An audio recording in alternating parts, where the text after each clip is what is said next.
latest data from the Police Motor Traffic and Transport Department suggests that as many as 256 people died from road crashes just in the month of July 2021 alone. It brings to 1,706 the number of people who have been killed through road accidents since the beginning of this year. This represents a 24.43% rise as against the same time last year, where 1,371 people got killed. The Ashanti region tops with the most mortalities, with Northeast recording the least. The Ghana Police Motor Traffic and Transport Department says the country must, as a matter of urgency, consider dualization of the major highways.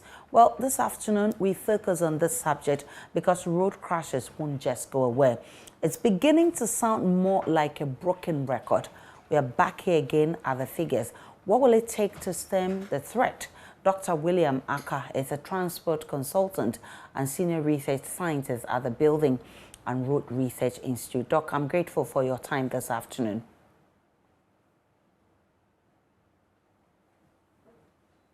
Kindly unmute for me, Doc. Good afternoon. Thank you for having me on your program. What will it take to stem the tide? It's a multifaceted approach. We need to deal with issues concerning the vehicle. We also have to deal with issues on road user behavior. We also have to deal with issues on the road and its environment itself.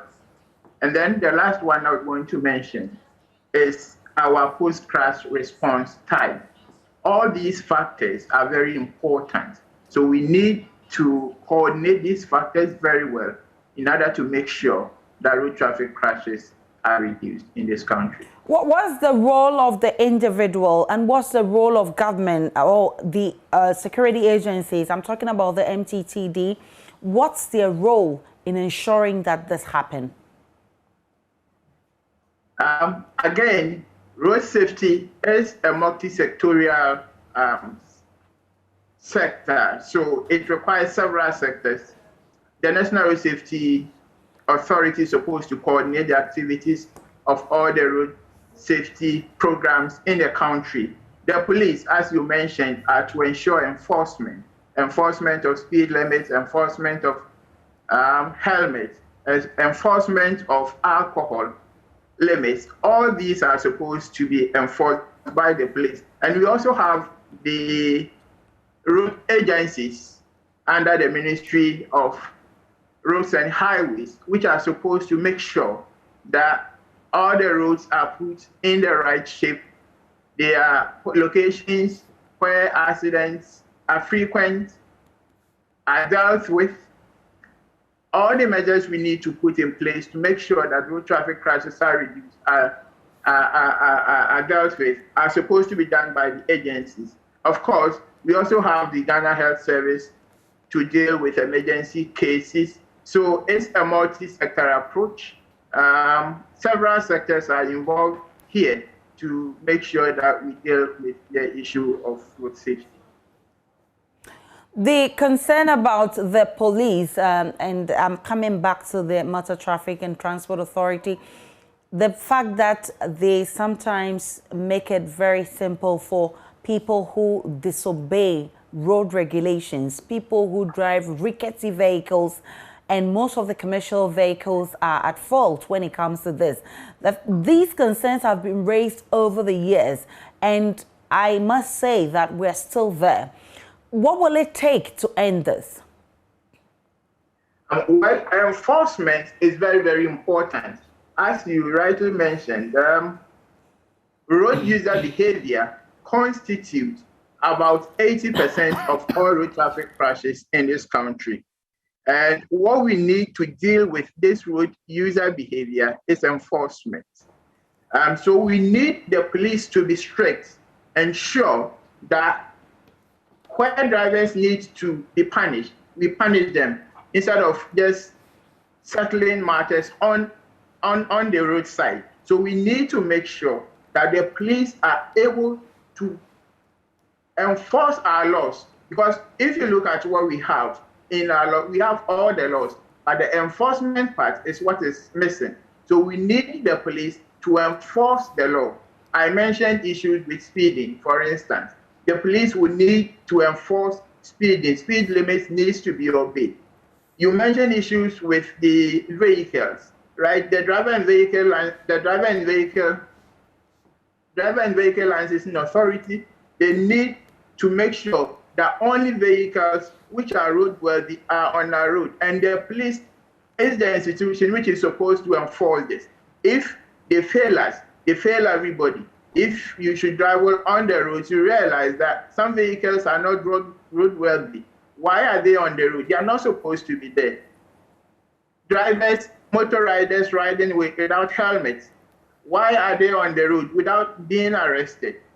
We have several of these risk factors which we need to control. So major responsibility will rest on the police, because the road user behavior, we need to control them. And if we are to continue doing things in this way, there is no way the number of road traffic crashes we are having will reduce. We need to enforce our laws. Definitely, and as we embark on this campaign for the laws to be enforced, we are also all getting to admit that dualization of major roads, highways, will also help a great deal. But is this whole thing feasible, and how long will it take for us as a country to get here? Okay, so this issue of dualization has been discussed in the sector of road safety over the years. What happens is that if you should take two vehicles traveling at, say, 100 kilometers per hour with just a thin line separating them, it doesn't make safety sense, because with the slightest of opportunity, the other vehicle can move to the other lane and it will result into a head-on collision. So we need to dualize our major roads. We know road construction is very expensive, but for the major routes, for instance, Accra, Kumasi, Accra, Cape Coast, we need to dualize them. If we are able to do this dualization, it means that we reduce a high percentage of road traffic crashes, for instance, head-on collisions. If you dualize the route, it means you've eliminated head-on collisions.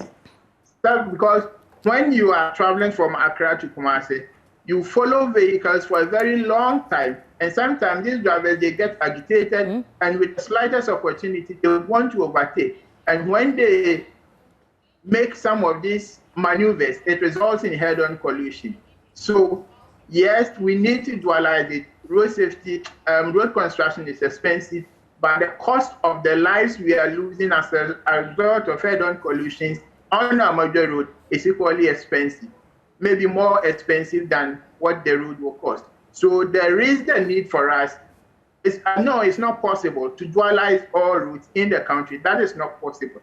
But the major routes, there is an urgent need for us to dualize it to reduce some of these crashes which are occurring on our road. Dr. Akka, hold on there for me, because my colleague Maxwell Agbagba has been putting together a piece, and he says the Accra Motorway has now been caught up in the urban sprawl with settlements on both sides of the road. These settlements have come with countless unapproved crossings where many people are being killed. For our Drive Safe campaign, Maxwell Agbagba has been interacting with both drivers and pedestrians who fear more people will die if nothing is done about the situation.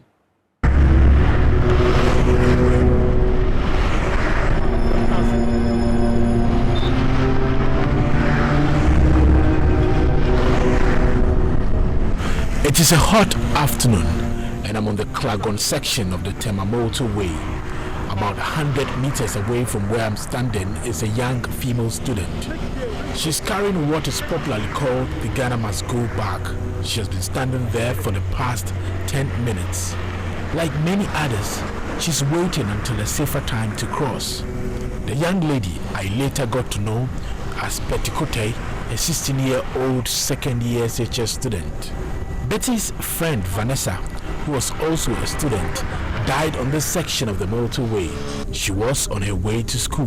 Thoughts of that crash, she tells me, makes her very nervous whenever she comes across the highway.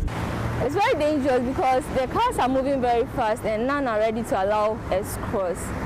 So I think if there's an overhead here, it will help a lot because I was struggling a lot to cross the road. It's very dangerous. I lost my friend just last year. She was also going to school like me.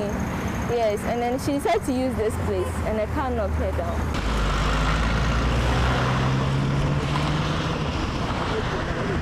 Well, you need a cocktail of guts and courage to be able to cross this busy section of the motorway here at Klagon.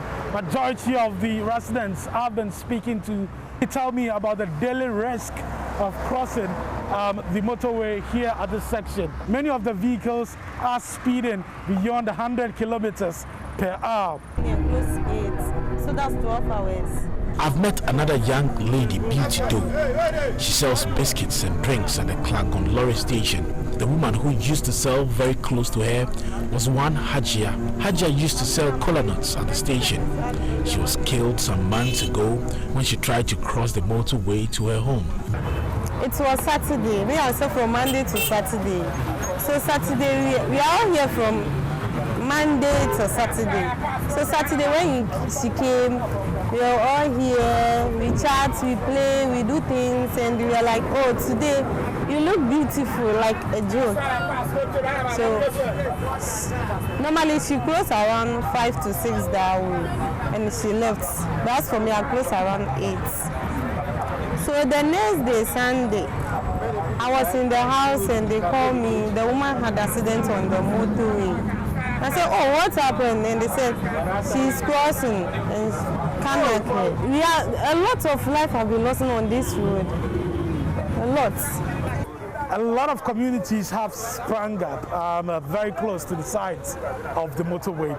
That wasn't the case decades ago when it was constructed. Here in this Klagon community, which lies very close to the motorway, we've been here for the past 4 hours, and many of the residents we've been interacting with here seem to know someone who was knocked down and killed by a car whilst crossing the motorway.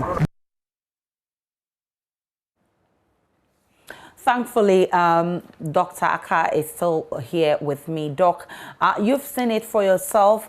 The Road Safety Commission has been doing a lot to help reduce the crashes on our roads. What do you recommend they do differently to achieve more results? Okay. So, I would want to comment on the video we just watched. We are saying it's a motorway. But looking at the characteristics, what is happening there, that road cannot be classified as a motorway.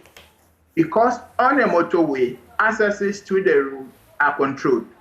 You can't have people crossing at any point on a motorway. This will not happen anywhere in a country. So that road doesn't qualify as a motorway, right? So for us to be able to reduce the number of crashes, we need to get right. Motorways, accesses to motorways are controlled. People don't get to cross anyhow. There is no jaywalking.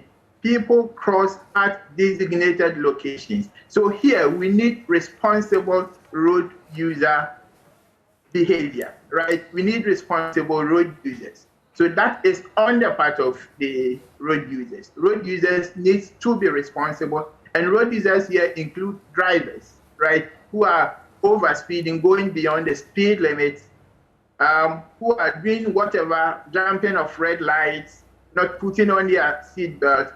We need to get responsible road users. Again, we need to get safer vehicles, right?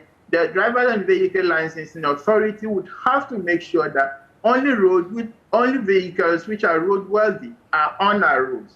And then the road agencies needs to put in simple measures. So on the motorway, for instance, where people are crossing anyhow, what can we do to prevent them from crossing anyhow? If we need to put in foot brake, let's put the foot brake and enforce the law. Make sure that the pedestrians use their foot brake and not cross anyhow, which will put their life at risk. So very, very important. And then there is also the issue of our post-crash response system, right? Even if the crash happens, what can we do to make sure that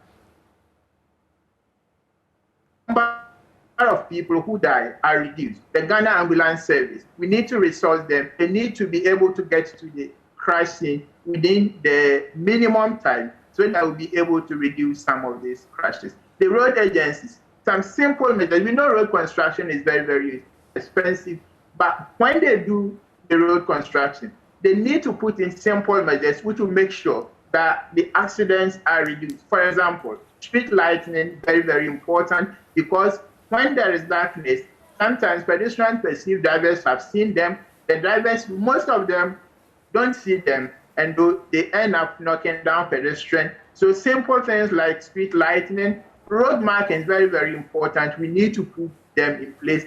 And locations where we need to calm down traffic, we need to do this to ensure that we reduce the number of fatalities on our roads. Now, residents are calling for footbridges, and of course, recently we've seen some communities with footbridges who never used it, rather wanted to cross the road themselves. Do you think this is actually the solution? Yes, what we need to do is to enforce the law, right? Jaywalking under the Road Traffic Act is illegal. So if people are jaywalking, we need to apply our laws. Let the police get to work, arrest these people, send them to court.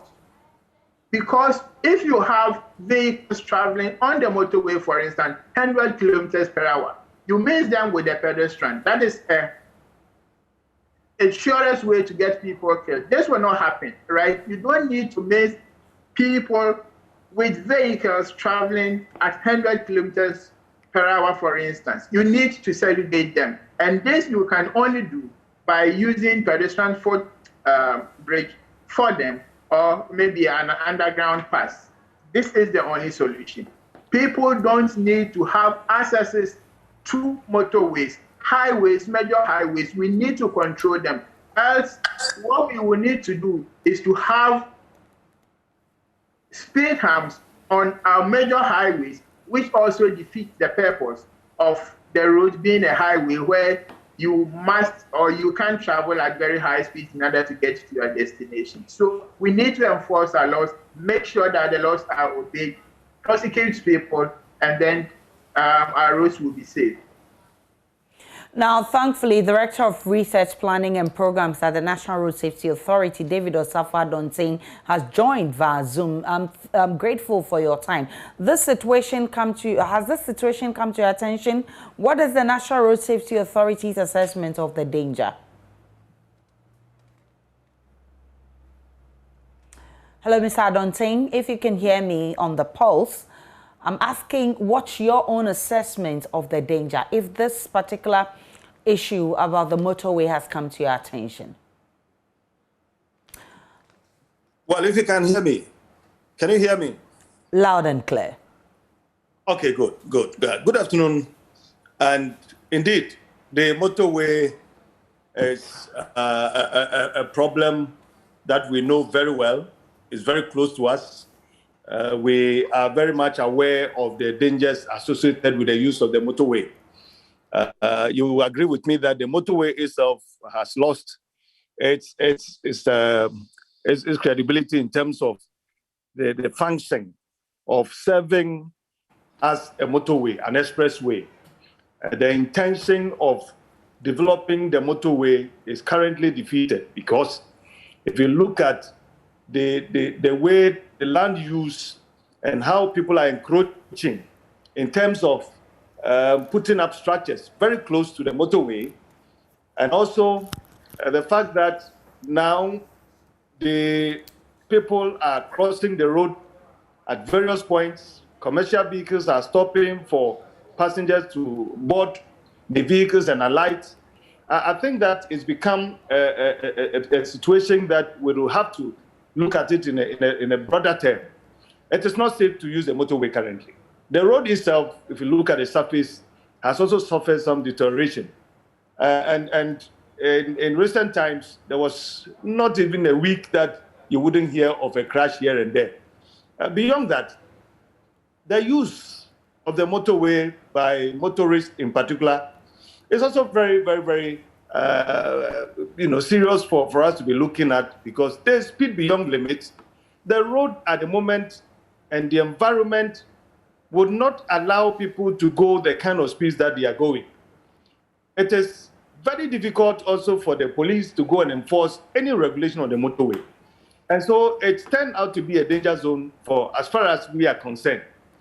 It is our wish that the motorway will be transformed from its current situation to the kind of motorway that we expect. I know the Ministry of Roads and Highways is developing the road in terms of design. Very soon, we'll see some changes within the corridor, but we are not there yet.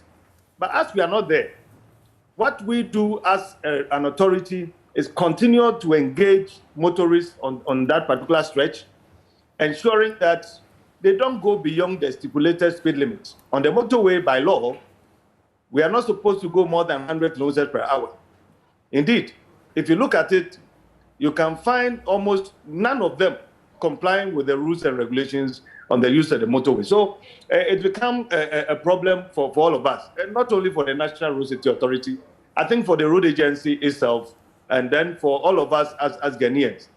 Running on that particular stretch between Accra and Kumasi, Accra and Tema, using especially the traffic mix, where now truck traffic is so huge, loading from the Tema Harbour, crossing all the way into Accra to the hinterlands. And I think that is a worry. Now, Ms. Adonting, there are many who attribute this to slums that is springing up on the motorway. What's the solution? Well, I think that at first we suggested to the Minister of Roads and Highways to see if we could fence the entire stretch, because it's a practice that is also observed by other countries across the world, where they have fenced the right of way from the beginning to end, in which case they have protected it in a manner that nobody could move from the other side into the arena of the motorway. I think that is a very difficult situation now, because we have allowed it. We have allowed all encroachers, allowed the slums to develop. We have allowed even, what do you call it, the people, these estate developers to have also come very close. So now controlling it will be a very difficult task. I think that we would have to, in the near future, redevelop the motorway. Redeveloping means that we will perhaps increase the carriageway. As it is 2-lane in and 2-lane out. The plan of the Ministry of Roads and Highways is to increase it to 3 or more. And then we also introduce interchanges. Once you introduce the interchanges, it will give access to people who are developing to their various properties a means of entering their properties without any reference to motorists on the motorway. I think that the development is ongoing. We'll have to interrogate the plan and the design to see if it satisfies all of us. But otherwise, as it is now, if we leave it the way it is, I think it won't be better for any of us. Doctor, so we will engage the Ministry of Roads and Highways and perhaps bring forth our ideas and concept and see how it can be properly aligned into our road safety management plan. Mr. Adonting, I know that the National Road Safety Authority has been embarking on a number of activities to ensure that there is a reduction in the number of accidents on our roads. What would you do differently as we are seeing this kind of development? Yes, you know that the mandate given to the National Road Safety Authority doesn't go beyond education and then regulating standards. We cannot fix roads. We can also not develop roads or construct roads. But what's your collaboration with all these agencies that play a role in ensuring the... What we have done is that we have the data and the statistics as far as using the road is concerned and road safety crashes and deaths are concerned. We have forwarded all this information to the Ministry of Roads and Highways, and the engineers have taken on board the problems associated with the use of the road as regards pedestrians, and then the mix of traffic. Now, we are also helping in the way of, there is this first aid post. If you look at the entry into the motorway from the Accra end, we are working with the Ghana Red Cross Society to ensure that we develop that particular spot, introduce the first aid post operations with ambulances. We're not saying the crashes will happen, but when it happens, we should be very quick in responding to the issues. So responding centers are being developed on the stretch. Now, we are also scaling up our education. To be honest with you, our campaigns have factored in the motorway.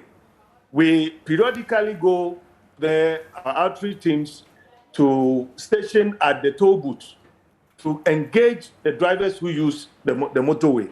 I think that we have gotten to the point that the police would come in to support our educational programs with the kind of automation cameras that they are bringing on board, which means that the police cannot do that manually.